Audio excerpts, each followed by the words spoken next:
ലോക്സഭാ സീറ്റിനായി കോൺഗ്രസ് നേതൃത്വവുമായി സംസാരിക്കാൻ പ്രത്യേക സമിതിയെ നിയോഗിച്ച INTUC. PJ ജോയ് അധ്യക്ഷനായ 11-അംഗ സമിതിയാണ് രൂപീകരിച്ചത്.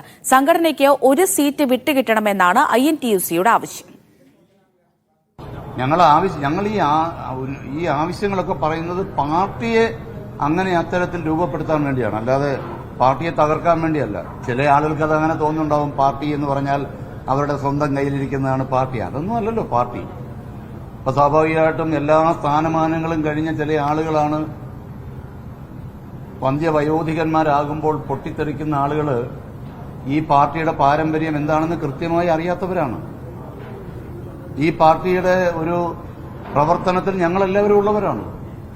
കൈപ്പത്തി ചിഹ്നത്തിൽ വോട്ട് വാങ്ങിക്കാൻ ഞങ്ങളും കൂടി പരിശ്രമിക്കുന്നതാണ്. കേരളത്തിലെ INTUCക്ക് ഓരോ ഗ്രാമപഞ്ചായത്തിലെ വാർഡിലും കർമ്മസേനയുള്ള പ്രസ്ഥാനമാണ് INTUC. 16 സീറ്റിൽ ഒരു സീറ്റ് ഒരു INTUCയുടെ പ്രധാനപ്പെട്ട നേതാവിന് INTUCയുമായി ചർച്ച ചെയ്തു കൊടുക്കണം. INTUC പ്രസിഡന്റ് ചന്ദ്രശേഖറിന്റെ സീറ്റല്ല. അത് വ്യക്തമാക്കാൻ ഞാൻ ആഗ്രഹിക്കുന്നു. ഞാനാണല്ലോ വ്യക്തി, അതുകൊണ്ട് അത് വ്യക്തമാക്കാൻ ഞാൻ ആഗ്രഹിക്കുന്നു. എല്ലാ സീറ്റും വേണമെന്ന് ഞങ്ങൾക്ക് ആഗ്രഹമുണ്ട്. 16 സീറ്റും INTUC പ്രവർത്തകന്മാരുള്ള നേതാക്കന്മാരുള്ള സീറ്റുകളാണ്.